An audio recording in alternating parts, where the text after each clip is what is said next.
दोस्तों नमस्कार, स्वागत है आपका 4 PM पर। मैं हूं आपके साथ अदिति।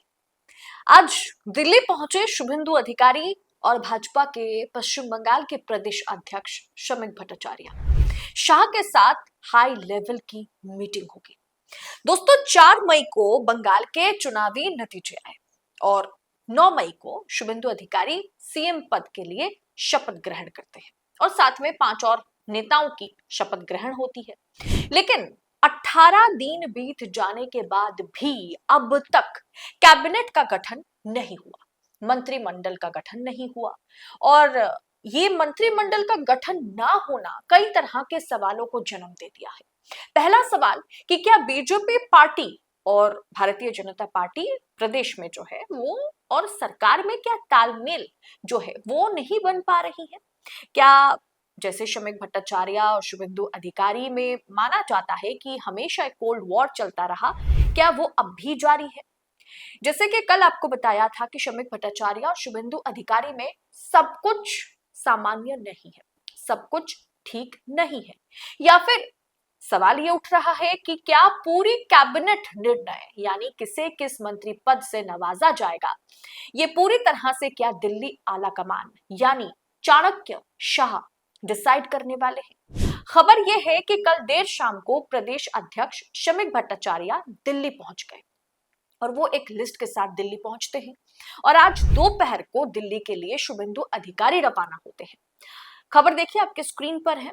शुभेंदु अधिकारी का सीएम बनने के बाद पहला दिल्ली दौरा, पीएम मोदी से हो सकती है मुलाकात। मुख्यमंत्री बनने के बाद शुभेंदु अधिकारी पहली बार आज दिल्ली के लिए रवाना हुए हैं।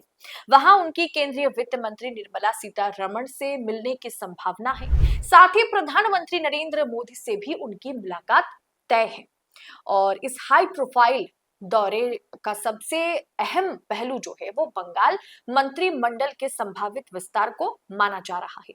9 मई को शपथ ग्रहण समारोह में शुभेंदु अधिकारी के साथ केवल 5 मंत्रियों ने ही शपथ ली थी। अब पूर्ण रूप से सरकार चलाने के लिए जल्द से जल्द मंत्रिमंडल विस्तार, कैबिनेट एक्सटेंशन जरूरी है। इसी बीच भाजपा के प्रदेश अध्यक्ष शमीक भट्टाचार्य भी बुधवार रात दिल्ली पहुंच चुके हैं। अब सूत्रों के माने तो शुक्रवार को शुभेंदु अधिकारी और शमीक भट्टाचार्य भाजपा के शीर्ष नेतृत्व के साथ संयुक्त बैठक कर सकते हैं। दोस्तों अंदर खाने से जो खबर आ रही है उसके मुताबिक शमीक भट्टाचार्य के साथ अमित शाह की अलग तरीके से मुलाकात होगी और शुभेंदु अधिकारी के साथ अमित शाह की अलग मुलाकात होगी और दोनों अलग अलग लिस्ट लेकर के अमित शाह से मिलने पहुंचे, मोदी जी से मिलने पहुंचे। लेकिन इसी बैठक में बंगाल मंत्रिमंडल में शामिल होने वाले नए चेहरों पर अंतिम फैसला लिया जा सकता है।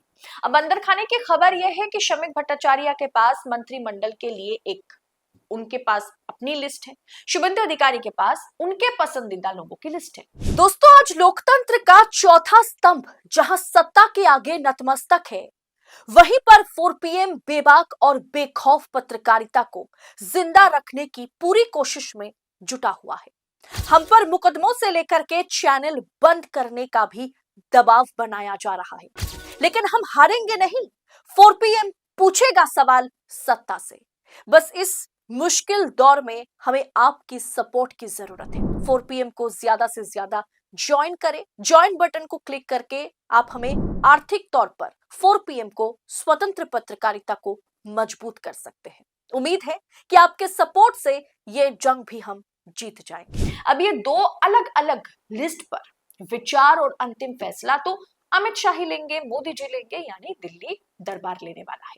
यानी भाजपा के प्रदेश अध्यक्ष या बंगाल बीजेपी नहीं बल्कि दिल्ली वाले तय करेंगे कि बंगाल में मंत्रिमंडल में किसे कौन सी कुर्सी, कौन से पद दिए जाएंगे।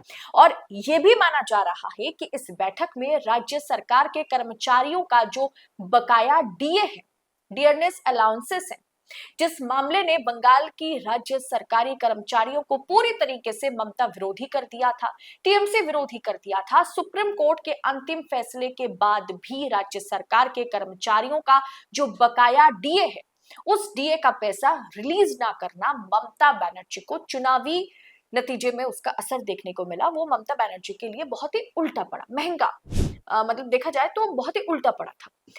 और भाजपा ने ये वादा किया था अपनी मैनिफेस्टो में कि जो पहली कैबिनेट मीटिंग होगी उसमें हम डीए का जो पैसा है वो रिलीज करने पर विचार करेंगे, और उसका विचार नहीं करना क्योंकि सुप्रीम कोर्ट ने फैसला सुना दिया है, तो उस पर हम उसे जारी करेंगे कि कब हम डीए रिलीज करेंगे।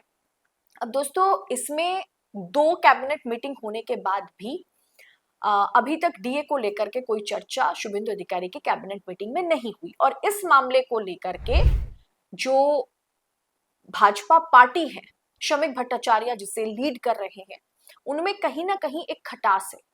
अब इसमें कम से कम 35 से 40 हजार करोड़ चाहिए डीए रिलीज करने के लिए राज्य सरकार के कर्मचारियों के लिए। अब इसे लेकर के भी मोदी शाह से बात जरूरी है।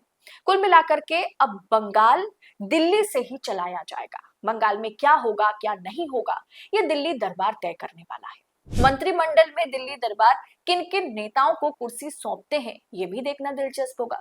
फिलहाल दोस्तों, इस अपडेट पर आपकी राय क्या है? और जो अंदर खाने की सबसे बड़ी खबर है कि श्रमिक भट्टाचार्य कल दिल्ली पहुंचे अमित शाह से मुलाकात करने के लिए। उनके पास एक अपनी लिस्ट है कि किन नेताओं को, किन विधायकों को वो मंत्री पद जो है सौंप सकते हैं, कौन हकदार है।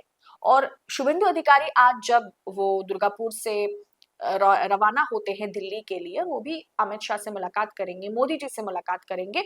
उनके पास भी अपनी लिस्ट है, जिस पसंदीदा विधायकों को, कैंडिडेट को वो चाहते हैं उनके कैबिनेट में हो। लेकिन अंतिम फैसला अमित शाह ही लेंगे। पर गौर करने वाली बात है, जो अंदर खाने सूत्रों के हवाले से खबर निकल के आ रही है कि दोनों सहमत नहीं है कैंडिडेट लिस्ट को लेकर के, कैबिनेट मंत्री लिस्ट को लेकर के। प्रदेश के अध्यक्ष और सीएम, नए सीएम सहमत नहीं है। दोनों अपने अपने लिस्ट लेकर के, अपने पसंदीदा कैंडिडेट्स की लिस्ट लेकर के अमित शाह से मिलने पहुंचे। अब अंतिम फैसला तो चाणक्य ही लेंगे। फिलहाल देखना दिलचस्प होगा कि पश्चिम बंगाल की जो मंत्रिमंडल विस्तार है उसमें किन्हें जगह दी जाती है। फिलहाल इस रिपोर्ट पर आपकी राय कमेंट बॉक्स में क्या है वो बताइएगा हमें जरूर लिख करके। और ऐसी तमाम खबरों के लिए यूं ही 4 PM के साथ बने रहे। मुझे दीजिए इजाजत। इस रिपोर्ट में इतना ही। आपसे जल्द होगी मुलाकात। बहुत बहुत शुक्रिया आपका। जय हिंद, जय भारत।